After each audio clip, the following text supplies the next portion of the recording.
Welcome to the Chasing Ebenezer show.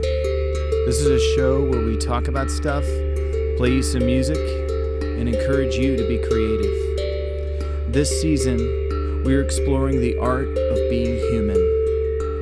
We want to say thank you to our patrons who support us each month. If you want to know more about that, visit us on patreon.com/Chasing Ebenezer. For more information about our musical endeavors, visit chasingebenezer.com. We hope you enjoy the show.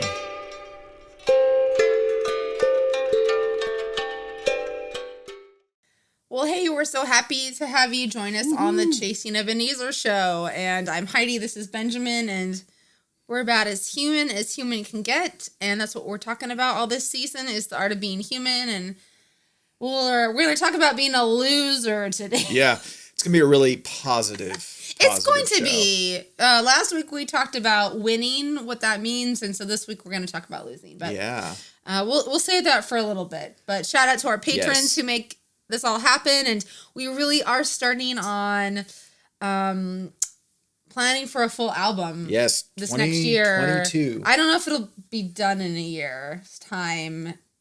We'll just have to see. But that's our plan to start. We'll see. So thank you Yes, so thank much, you very, everybody. very much. Yeah, I am really, really excited about seeing my parents. Oh, I yeah. was thinking about that. My parents live on the East Coast, and we live on the West Coast. So, I don't see them very often, and I'm excited. We get to go see them in a few weeks, and just looking forward to that. Looking forward to Heidi being able to finally meet their, I think it's a mini Pomeranian. If you can imagine a mini Pomeranian named Bear. He's this little black dog, and he's so cute. So I can't wait for Heidi to meet him. So I'm excited about that. What about you?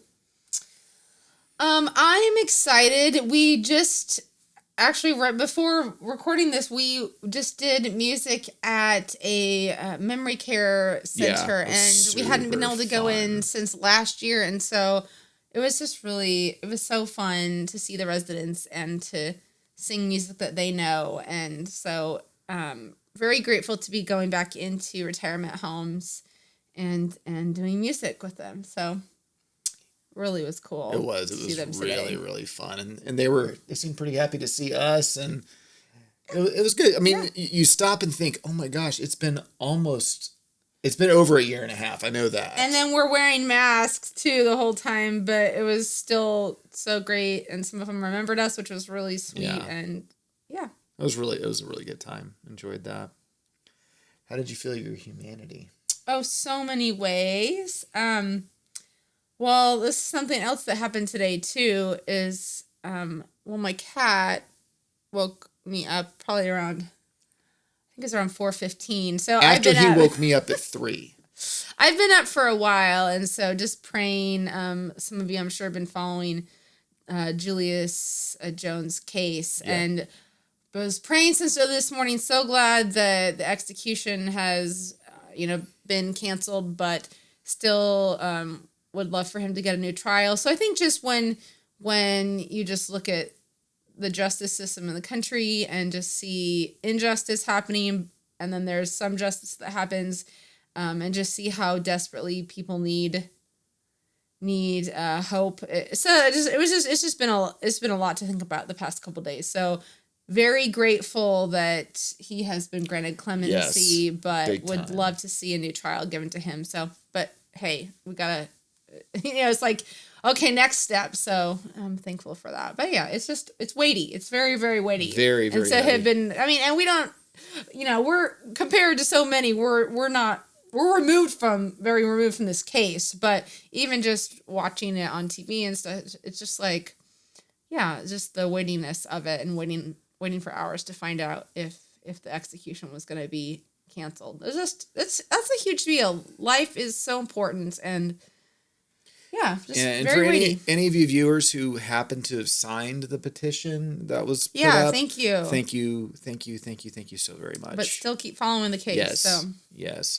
Yeah, it's interesting. I think like this year and the pandemic and everything has made us, I think, more connected in some ways, because I find that I feel more connected to tragedy than I did before the pandemic. I don't know if anybody else feels that way, but I certainly do. You know, you see what's going on in Afghanistan. You see what's going on with the various trials, justice trials going on around the country. And it's a lot more visceral than it was. I mean, for me, than it was prior to everything. So I guess that is a good thing that's come out of this terrible season is that. Mine wasn't as serious. That's okay. You don't have to be serious. I felt it's been cold. I felt my humanity. It's true. It has gotten cold. I have felt it in my bones because like daylight savings time has happened and it's dark now. It starts getting dark like at 3:30, which is so crazy. And then like I find that it gets cold, and I don't know if you're like me, but like when it gets cold and it gets dark. Is it because you're old? I already struggle. I have chronic nap syndrome. I'm pretty sure that's a thing, but I find that it kicks into high gear when it gets colder. Yeah. But and so you know, me and my friend Ted were talking last night because I think we both had the same feeling of it's cold, it's dark. Do we really want to go? We went out and hung out with friends last night, and he and I both had that same reaction, and we both chose to go. And I'm so glad I did because the other part was I got to hang out with people that I've only been hanging out with on Zoom for the past few months. We got to do an in-person meeting at this place called Level Beer, which is super, super awesome business. If you live in Portland, go check it out. But I realized for me, most social roles that I'm in are always roles where I'm in charge of something or I'm expected to perform, whether that's through spiritual leadership, through playing music. And this was like one of those few meetings where I'm just one of the people. And normally that makes me very anxious. And last night was the first night that I didn't feel that way. I just felt like I belonged. And it was nice to walk away feeling like, yeah, there was some serious stuff talked about, but boy, did we laugh a lot. And so I enjoyed that a whole lot. Nice. It was cool. Yeah, so now we get to talk about the fun stuff.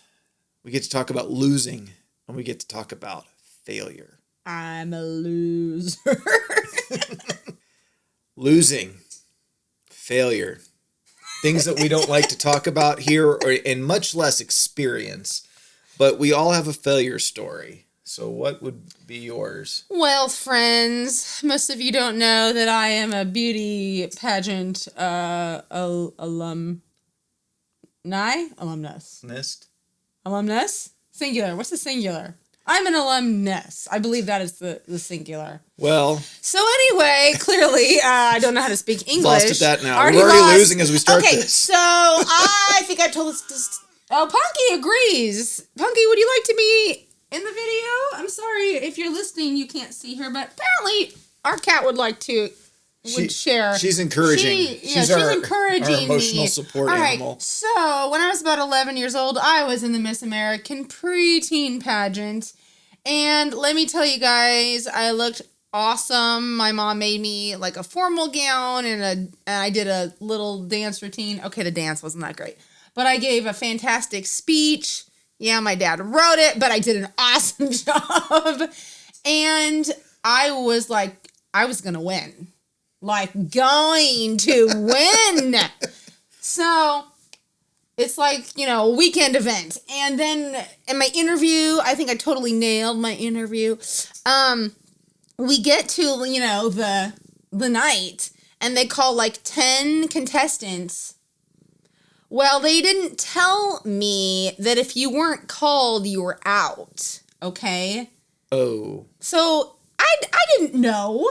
And so I just kept waiting. Like, I was like, but maybe they're going to call me. But they might still call me. And my mom's having to tell me, no, Heidi, you're out. You lost. And but maybe they're going to call me. I did so good.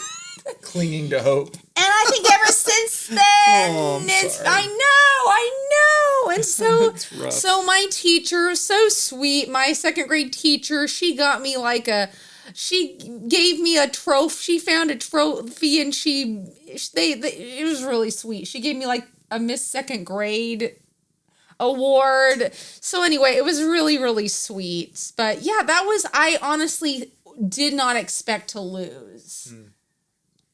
And I was clearly in denial and not understanding that if your name isn't called, you're done. It was sad. It was sad. Okay, you have a loser story? I do. I'm trying to think. So I'll tell one from when I was in 4th grade. I ran for like SCA vice president, I think. And I was running against another. I'd vote for you. Yeah, well, don't. No one wants me in politics, even That's if true. they're like at Please the never put his name on a level. ballot. No, don't thank ever you. vote for him. We don't want any of that mess. Nope. I don't need that stress. We in my don't want to life. be in. So that. yeah, I think that my opponent put way more effort, and I think his parents probably put way more effort into campaigning. Because I remember walking into class and there he is, and his parents are all handing out these flyers, and I'm sure I slopped something together and put like a couple pictures up, and That sounds more like you. it does, doesn't it? Yeah. Well, no, it's not that you're sloppy. It's just there's certain things that I'm not really about presentation and pageantry. It's just not me. Never has been. It takes too much work. So you reserve your craftsmanship for things that are like, yeah. Which is a nice way of saying I'm lazy about everything else. No, you're not. No. But so I remember giving my speech and then losing, and it didn't really faze me that much because again, I'm not really that competitive. That's true. Yeah. But a more recent thing that happened was we released a single a couple years ago that we did our music videos for and stuff, and I submitted it to get like a review because I was thinking, oh, this would be great publicity and. But then I got the reviews and they weren't very nice. At least, said a lot of things. I was just like, ow. So sorry. So I don't tend to submit my music to random strangers for review or critique that much But then anymore. it's hard because if you're asking your friends, you're like, wait, are you just saying you Right. like this because you're my friend? So it's really difficult. It's hard. a tough thing. So It's hard to be a loser. It's hard to be a loser. Wow. So, when we begin to look at this idea of failure, losing is an identity. No. Losing. Well, I think that's what we want to talk about. Mm-hmm. To lose something does not mean you are a loser as your identity. Yeah, absolutely This is like a reflection on your character or your value or any of that.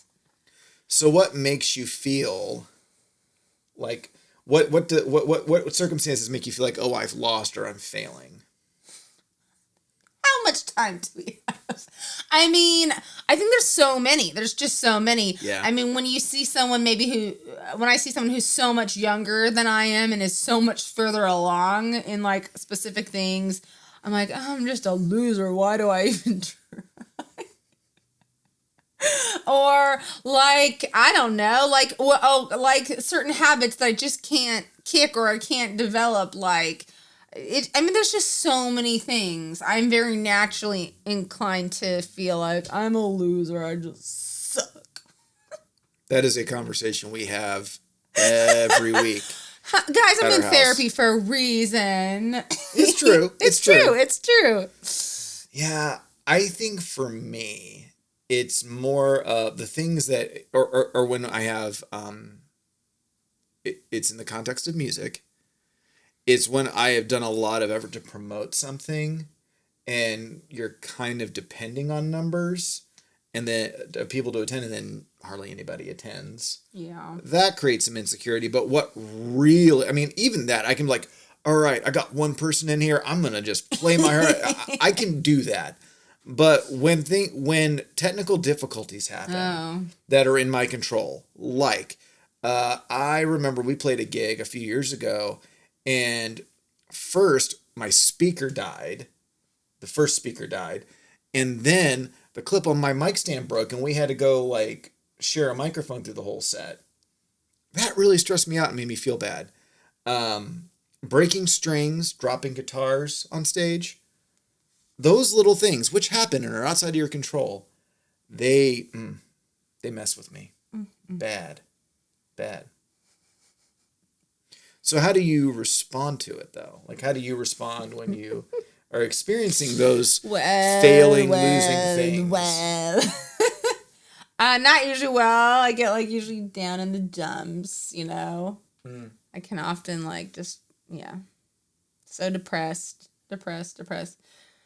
So, I mean, that's my natural default. So I'm really trying to work at, catching those thoughts. I mean, I call myself an idiot so many times. It's like, I'm like, you're an idiot, and so trying to really be aware of that and then like identifying negative thoughts and then what are the emotions and then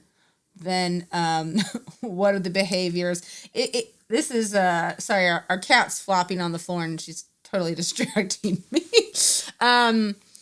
But this one my therapist is helping with, that sometimes the thoughts we think are so quick we don't even realize that they're these default things, like I'm a loser, so then I feel depressed, and so then I just sit there and I don't do anything. Like that can all happen so quickly if it's like this trained thought, emotion, behavior, drama. So really learning to be aware of the negative thoughts about myself. It's hard, especially if you've been doing it for decades. It's very hard. It is. So don't do that. Don't do that. Don't be like me. I'd say the first thing that happens is that I feel embarrassed, but then I hope nobody else calls attention to it.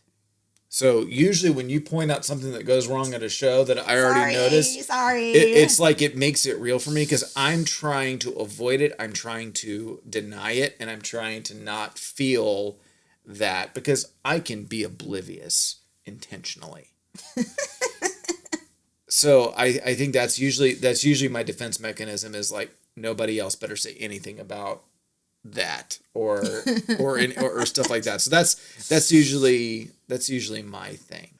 So in the same way as like last week when we were asking the question that it's really important for you to identify what does a win or does success look like to you, I think it's equally important for you to ask yourself, well, what does failing and losing look like to you?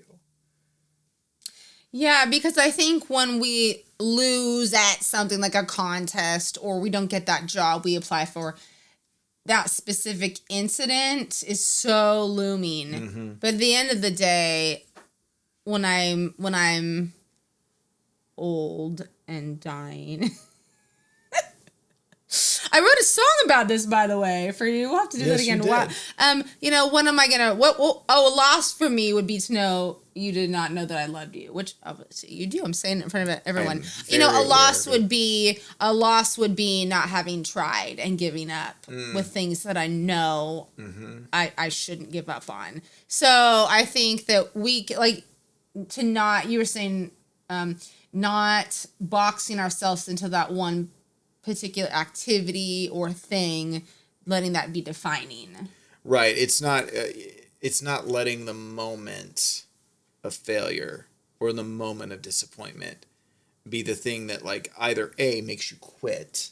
Yeah. Or B, that's the lens through which you look at the rest of your artistic, whether it's a hobby, career, whatever it is you try. One of the things that is really important is when we are hit with those feelings of failure, losing, disappointment, whatever you want to call it, it's to remember the wins, it's to remember the successes.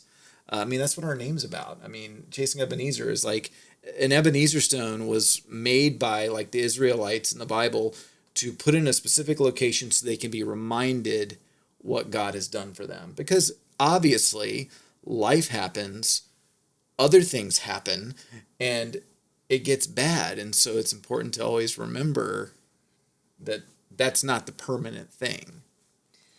And I think that's why it's so important to have at least one or two people, if not a community who knows what you're working on, knows what your dreams and your heart goals are. That way, if it's not going well or you're discouraged, you can say to your community, hey, I'm feeling really discouraged. And then they can encourage you, maybe help redirect or give some suggestions. And, and at some point there's things that we relinquish. There's season for things. Absolutely. But that's different than giving up, I think. Giving up feels more like defeat, like I failed, like, Right. versus it's time for a change, a new season. So there's a really fine balance. And sometimes when we're in a really bad space emotionally ourselves, we need other people to kind of encourage us. But it's hard to say, I need encouragement. I need that. So that's why it's important to have people that you share with. Yes. Our drummer Ryan, I'm going to grossly paraphrase what he said. I remember it was one of those gigs that it didn't quite go well. You know, it wasn't bad. It wasn't great. There's probably a few moments that you were wondering if we should I ever play music again? That's thoughts I have. I'm never going to play music again. But he said something to the effect of, okay, that gig's done. Now we get to look forward to the next one. And it's like, oh, that's a great way to look at it. So, yeah. So why is failure important? Oh, yeah. And why is losing important? And how can it be a friend to creatives? Oh, so deep. Why don't you tell us? Well, I was hoping you'd tell me. That's a great question. It keeps us humble. I was getting ready to say it keeps us humble. You're always telling me, let's try to build some resiliency. Yeah.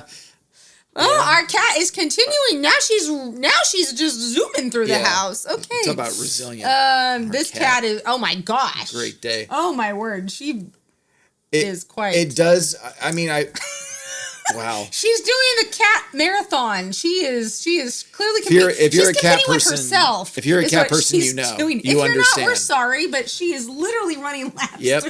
If something knocks over, then it'll be okay. Yeah, I think failure does give us an opportunity to be resilient. And that doesn't sound like a great gift, because I would love to never have to try to be resilient. But it is a good skill, and it is something that it strengthens your resolve, and I think that's really good.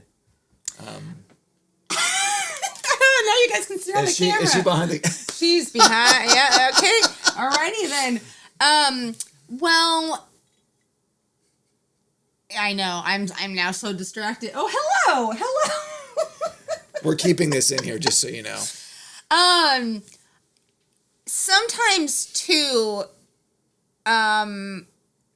like I've written some bad stuff. We're talking bad stuff, like quality-wise, just but I think Brandon Sanderson and the Writing Excuses people, I think, talk about this. Like, you have to kind of do bad art to get to good art. Yes. I don't know why it works that way, but we all just want to magically think that I'm awesome.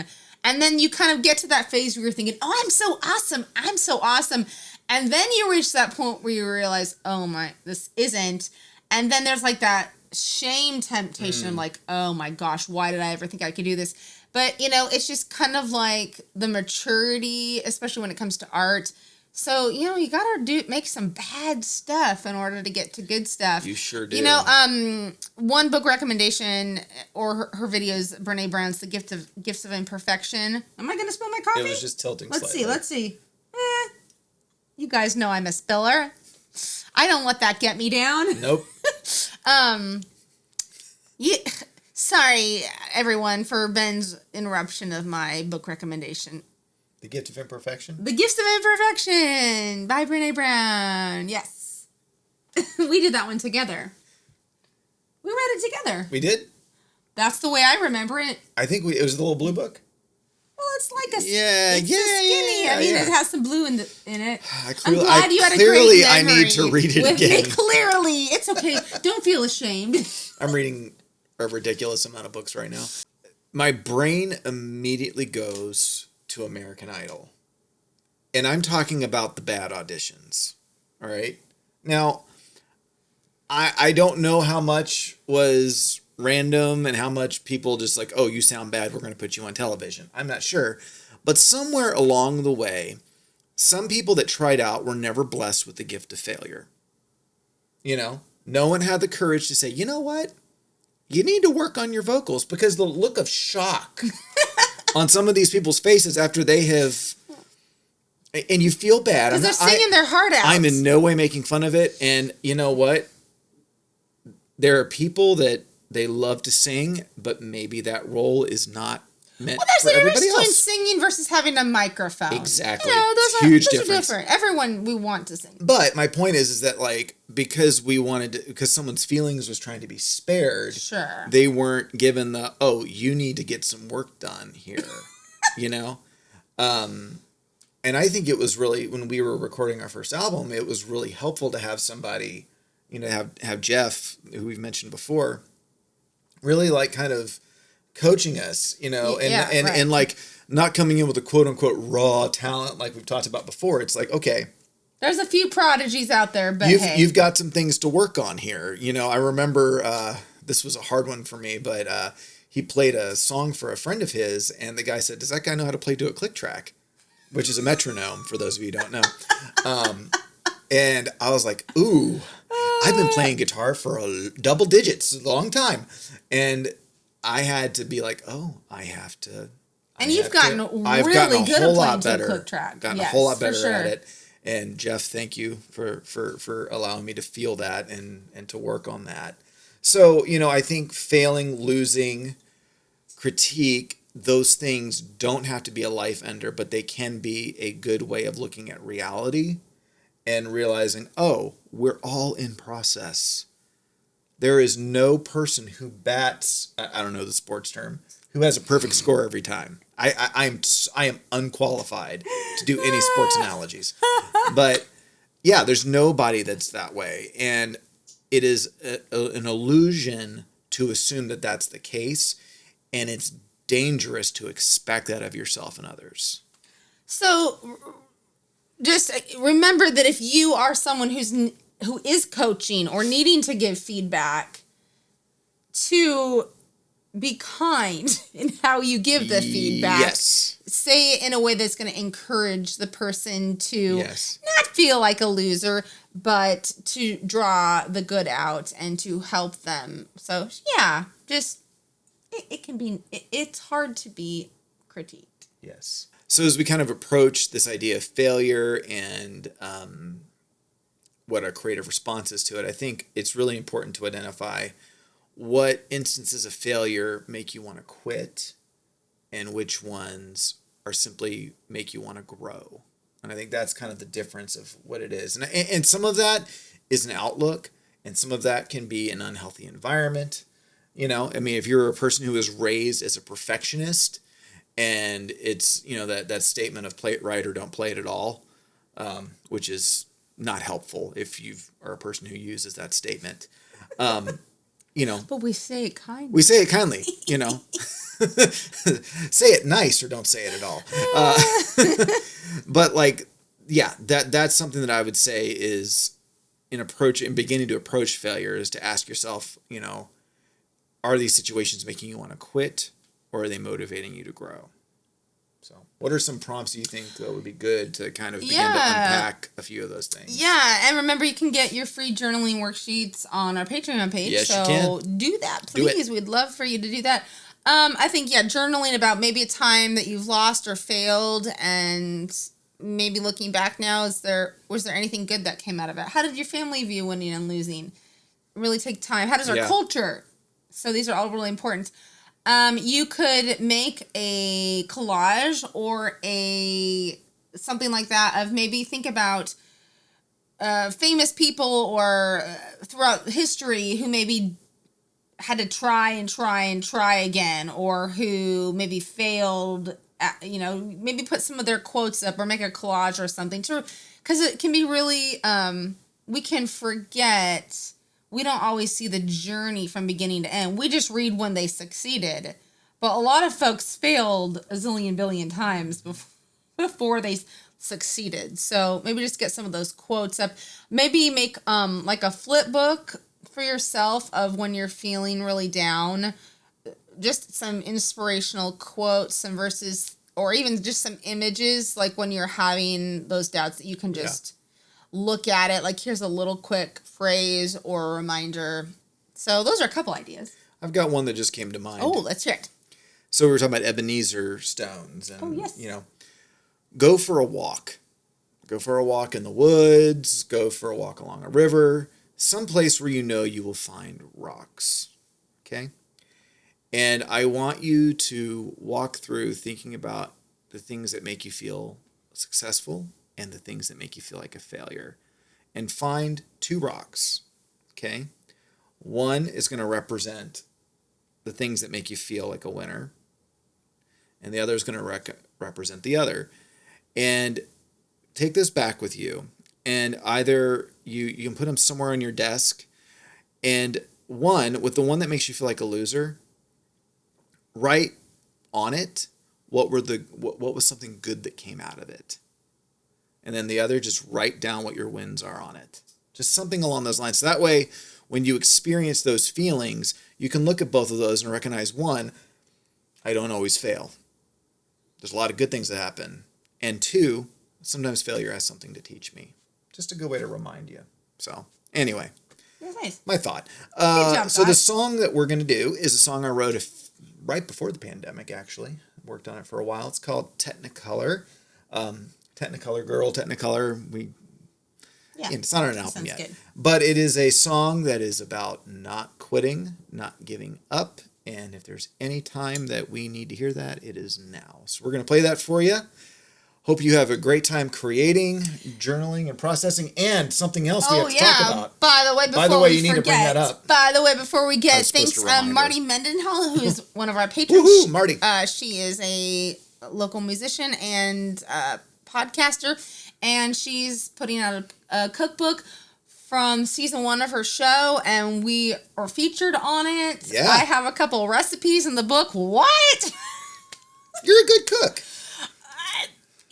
I like to eat. I don't know if I'd say I'm a good cook, but hey. So do I. I'm a good microwaver. So we're so grateful that she featured us in the cookbook. So support her, and we're going to be doing a cookbook release live stream on Sunday afternoon. And so check out Marty's page. She's also on Patreon. So boom, there you go. All right. Well, here's Technicolor, and we will see you soon. All right. Bye. 3, 4.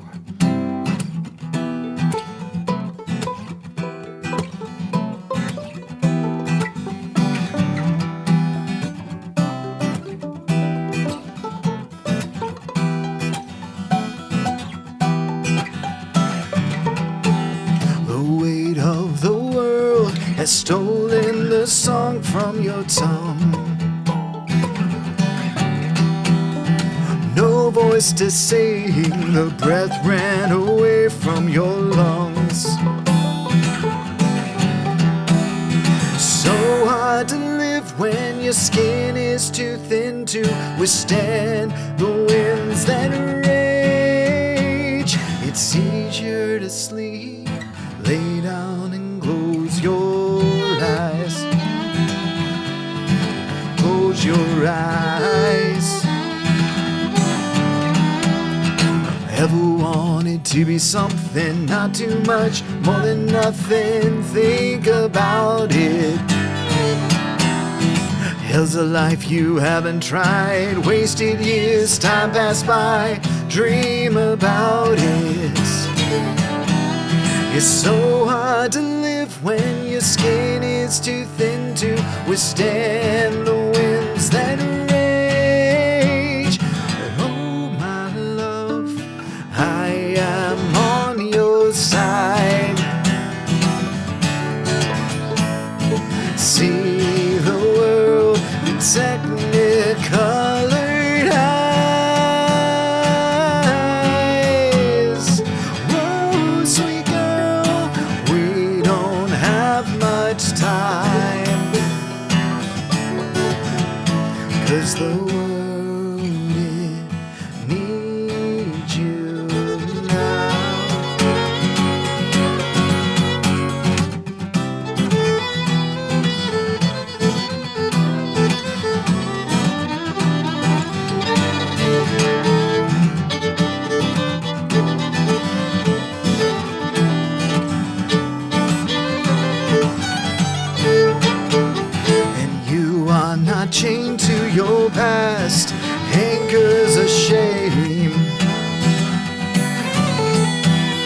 more strength than you know. Sing and those demons will go.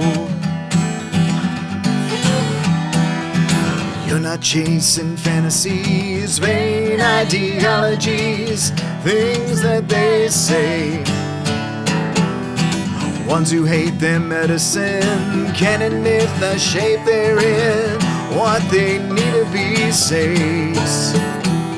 It's so hard to live when your skin is too thin to withstand the winds that rage. Oh my love, I am on your side. See the world in Technicolor eyes. Oh sweet girl, we don't have much time,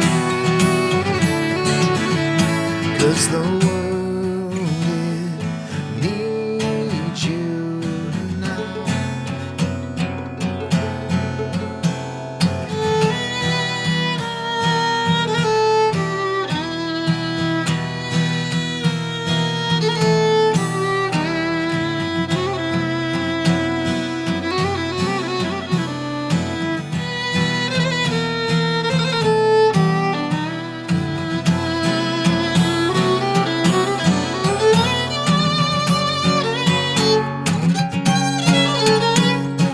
Let it ring out the imago Dei in your heart.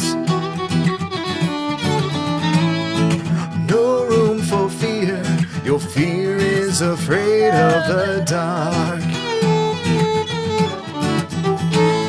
It's time just to live loved and give all you can of the life flowing inside your veins. Oh my love, I am on your side.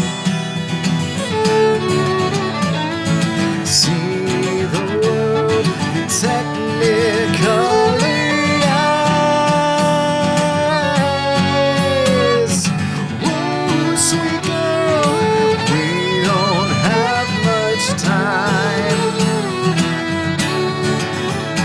'cause the world needs you now.